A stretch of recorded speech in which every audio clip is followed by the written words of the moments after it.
আমার শ্বশুর, শাশুড়ি এবং আমার স্বামী যৌতুকের টাকার জন্য অত্যাচার করত, তাও 5 লক্ষ টাকা।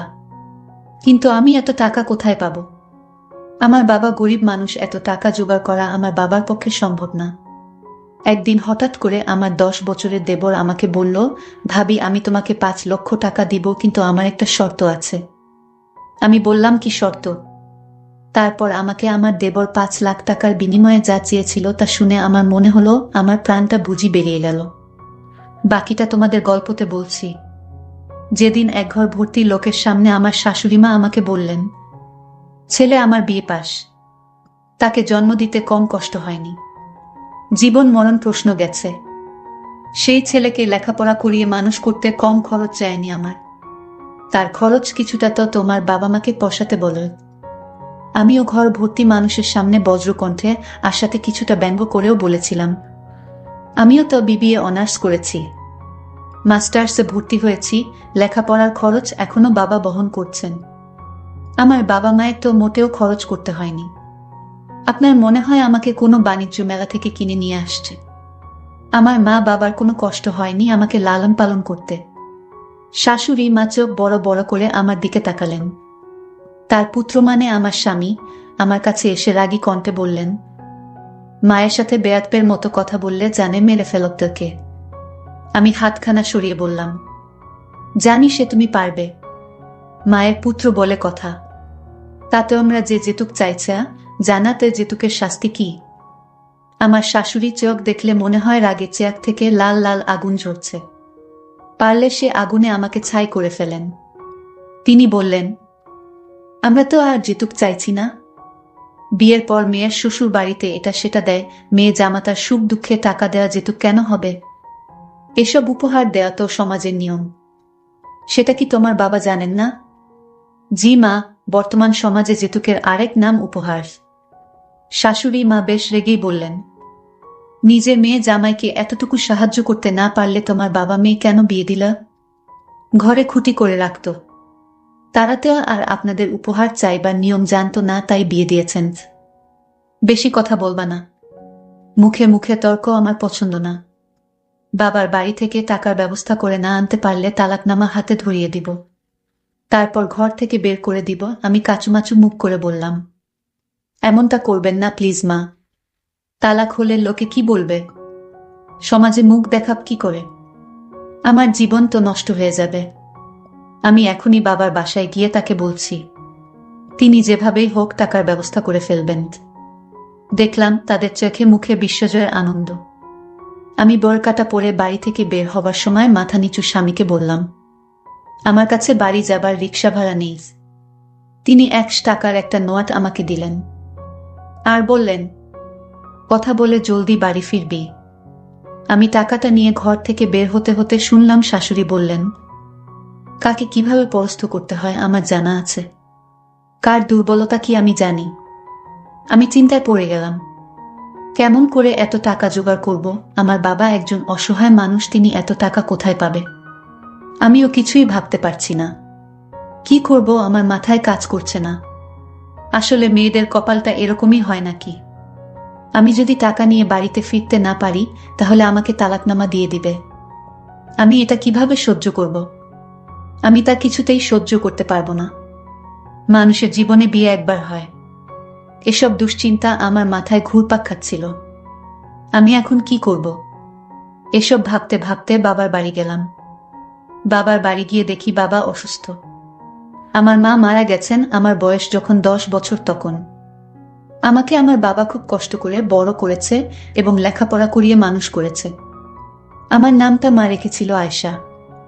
বাবা আমাকে ধুমধাম করে বিয়ে দিয়েছিল। যাই হোক, বাবার অসুস্থতা দেখে আমি কিছুতেই শ্বশুরবাড়ির ঘটনাটা শেয়ার করতে পারছি না। বাবা শুনলে হয়তো বাবার মনটা অনেক খারাপ হয়ে যেতে পারে। এমনও হতে পারে বাবার অসুস্থতাও বেড়ে যেতে পারে। আর তাই বাবাকে বলতে পারছি না, কিন্তু বাবা ছাড়া আমার যে পৃথিবীতে আর কেই নেই। বাবাকে তো বলতেই হবে। আমি কি করব এসব ভাবতে ভাবতে আস্তে করে বাবাকে ডাক দিলাম। বাবা আমার ডাক শুনে বিছানা থেকে উঠে বসল। কিরে মা, তুই কখন আসলি? একাই আসলি নাকি? জামাই আসে নাই, আর তোর মুখটা এমন শূন্য দেখাচ্ছে কেন মা? তোর কি হয়েছে মা, আমায় খুলে বল মা। বাবাকে জড়িয়ে ধরে কান্না করে বললাম, বাবা, আমার শ্বশুর শাশুড়ি, আমার স্বামী তার আমার কাছে যৌতুক চাচ্ছে। বলেছে 5 লাখ টাকা নিয়ে যেতে। যদি 5 লক্ষ টাকা না নিয়ে যেতে পারি তাহলে সে আমারে তাদের বাড়িতে রাখবো না, ডিভোর্স দিয়ে দিবে বাবা। আমার বাবা আমার কথা শুনে বলল, মা তুই কোনো চিন্তা করিস না, আমি টাকার ব্যবস্থা করতেছি। কিন্তু বাবা কোথায় থেকে টাকার ব্যবস্থা করবে? আমাদের তো বাড়ির জায়গাটা ছাড়া আর কিছুই নেই। আমার বাবা বাড়িটা বন্ধক দিতে চাইল, আমি তখন বাধা দিলাম। না বাবা, আমার জন্য বাড়িটা বন্ধক দিলে তুমি কোথায় থাকবে? আর টাকা শোধ করতে না পারলে তো এই বাড়ি নিয়ে যাবে। তার চেয়ে বরং আমি আমার স্বামীর বাসায় ফিরব না, আর যাব না। আমি তোমার সাথেই বাড়িতে থাকি। তারপরের দিন আমার দেবর আসলে আমার বাড়িতে এসে বলল, ভাবি তুমি অনেক সুন্দরী লক্ষ্মী একটা মেয়ে, তোমার প্রতি ভাইয়া আমার মা এরকম যৌতুকের জন্য তোমাকে নির্যাতন করতে পারে, এটা আমার কাছে খুবই খারাপ লাগে ভাবি। আমার দেবরের নাম জিনুক, বয়স মাত্র 10 বছর। আর এই 10 বছরের দেবর আমার কোনো কষ্ট দেখতে পারত না। আমার দেবর ছোট মানুষ, বলতে গেলেই একটা বাচ্চা মানুষ। যাইতোক দেবর আমায় বলল, ভাবি আমি তোমাকে 5 লাখ টাকা দিব, কিন্তু একটা শর্ত আছে। আমি বললাম, কি শর্ত? আর তুমি ছোট মানুষ, তুমি এত টাকা কোথায় পাবে? আরে ভাবি, আমি ছোট হলে কি হবে? আমার মাথায় যে জ্ঞান আছে, তোমার মাথায় সেই জ্ঞান নেই, এবং কি আমার ভাইয়াও তা পারবে না। আমি তো আমার দেবরের কথা শুনে অবাক, কি বলে পাগলের মতো। তবে ভাবি আমার একটা শর্ত আছে, যদি শর্ত মানতে রাজি হও তাহলে আমি তোমাকে টাকা দিব। আমি বললাম, নিজে একটা চকলেট কিনে খেতে পারে না, আর সে নাকি আমাকে 5 লাখ টাকা দিবে। আচ্ছা বলো তোমার কি শর্ত, তাহলে তোমাকে আমি 2 দিনের জন্য দূরে কোথাও নিয়ে যাব। আমি যা বলবো তোমার তাই করতে হবে, আমার সব কথা তোমার শুনতে হবে। ভাবি আমি যা করতেছি তোমার ভালোর জন্য করব, আমি তোমার খারাপ চাইবো না কখনো। আমি মনে মনে চিন্তা করলাম, মাত্র 10 বছরের একটা ছেলে, মানে আমার দেবর, সে আমাকে দূরে নিয়ে কি করবে? এই ছোট ছেলেটার মতলব কি? কিন্তু একটা কথা আমার মাথায় আসছে না, যে মাত্র 10 বছরের ছেলে, সে আমার কাছে কি চায়। না, আমি মনে মনে চিন্তা করলাম, আমি তাকে বলবো, আগে টাকাগুলো দেখাও, তারপর তুমি যা বলবে আমি তাই শুনব, এবং তার মতলবটা আমি বুঝব আসলে কি চায়। তারপর আমি তাকে ডাক দিলাম, ঝিনুক তোমার সাথে যাওয়ার আগে তোমার কাছে টাকা আছে কিনা সেটা দেখতে হবে। তুমি দেখাও টাকাগুলো, তারপর আমি তোমার সাথে যাব। তখন সে আমাকে তার ব্যাগ থেকে সবগুলো টাকা আমাকে দেখালো। আমি তা দেখে প্রায় অজ্ঞান হয়ে যাওয়ার মতো অবস্থা। আমি বললাম, এত টাকা তুমি কোথায় পেলে?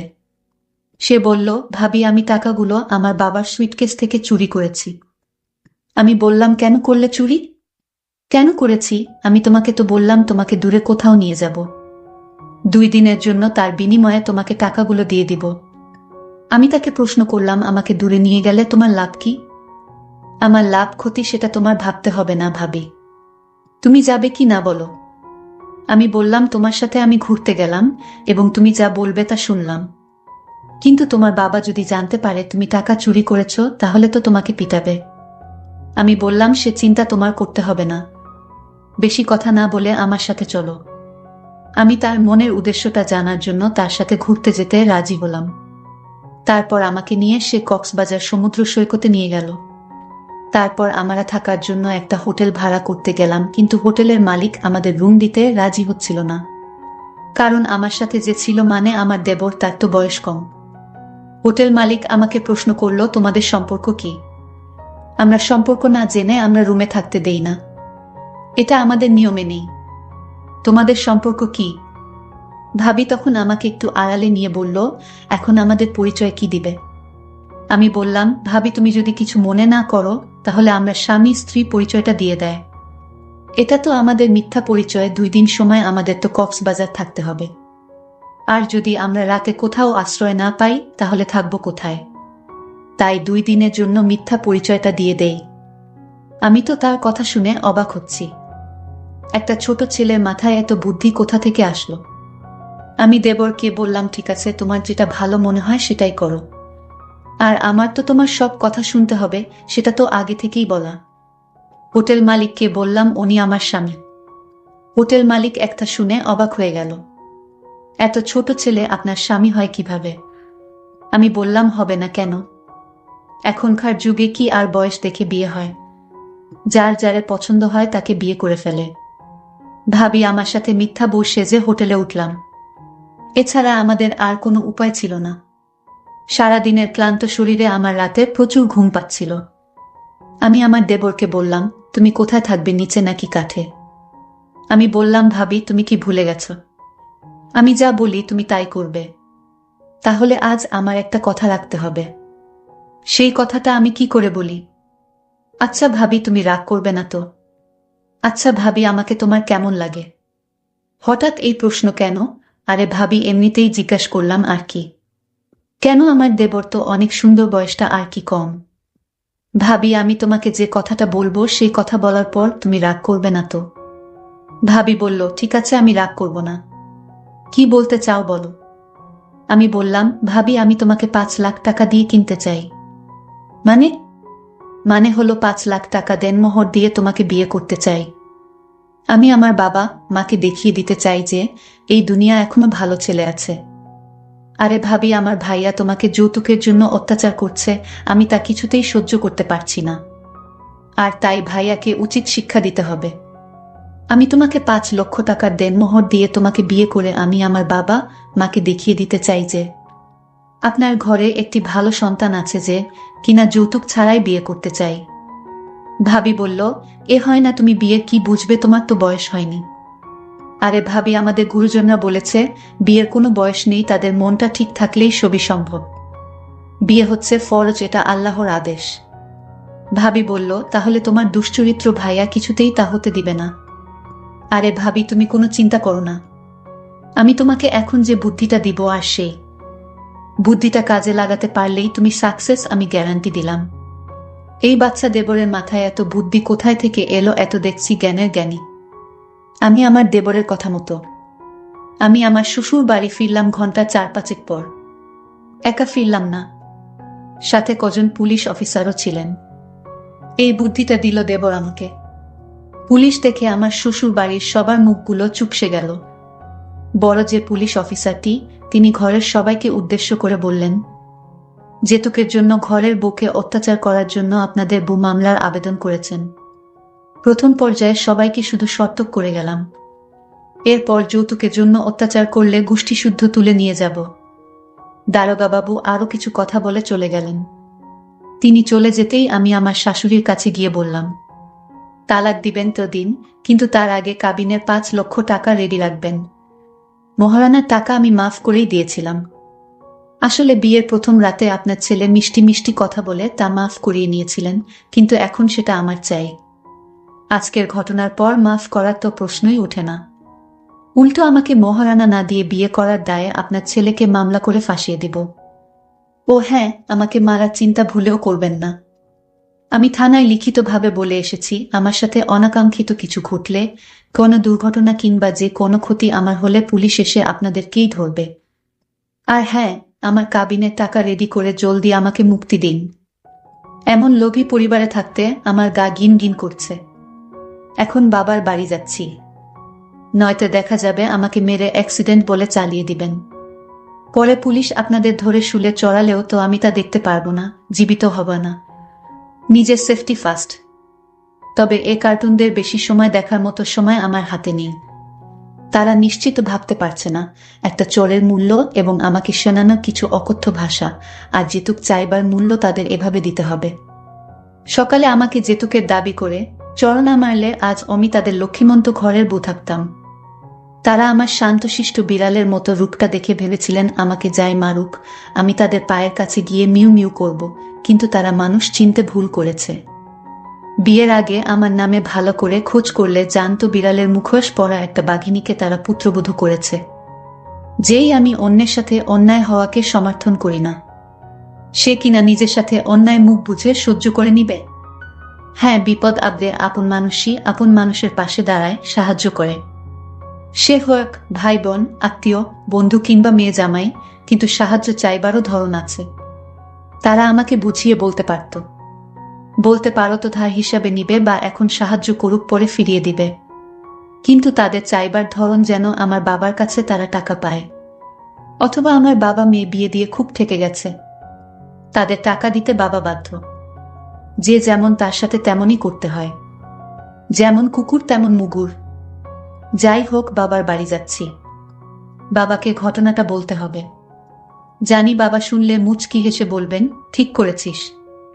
আমার মায়ের বাংলাদেশ, বাংলার সরল মায়ের মতোই চিন্তায় কেঁদে কেটে এক করবে, তাকেও সামলাতে হবে। সকাল থেকে কি খারাপ দিনটাই না গেল, আর সহ্য হচ্ছে না, চা খেতে হবে। কড়া লিকার। আমি বাবাকে বললাম, বাবা এমস্ত কিছু করেছে এবং আমাকে বুদ্ধি দিয়েছে আমার 10 বছরের দেবর, তার কোনো তুলনা হয় না। তার মাথায় এত বুদ্ধি আল্লাহ দিয়েছেন। আজ যদি এমন একটা দেবর আমার পাশে না থাকতো, তাহলে আমার কি অবস্থা হতো বাবা? আমার কথাগুলো শুনে বাবা কান্না গলায় বলল, তোর দেবর কোথায়, ওকে ডাক, ওকে আমি সেলুট জানাই। আমার দেবর তখন বাবার সামনে আসলো আর বাবাকে বলল, বাবা এটা ছিল আমার কর্তব্য, সমাজে কেন নারীরা যৌতুকে দায়ে নির্যাতিত হবে। তার কিছুদিন পর আমি আমার স্বামীকে ডিভোর্স দিয়ে দিলাম। বাবার সম্মতিতে আমি 10 বছরের লক্ষ্মী দেবরকে বিয়ে করে নিলাম। আমি এমনি একটা ভালো ছেলে চেয়েছিলাম, আল্লাহর কাছে চাইলে খালি হাতে ফেরত দেন নাই। আমি বিয়ের আগে নামাজ পড়ে দোয়া করতাম, আমি হে আল্লাহ, তুমি আমার জীবনে একটা ভালো মানুষ দিও। আজ সেই আশা আল্লাহ পূরণ করেছে। যেতুক নামক সামাজিক ব্যাধির চিকিৎসা কিছুটা কেশলে করতে হবে। আজ আমার দেবরের মতো কৌশল ব্যবহার করলে বা সমাজের প্রত্যেক ছেলে যদি আমার দেবরের মতো হতো, তাহলে সমাজ পরিবর্তন হয়ে যেত খুব সহজে।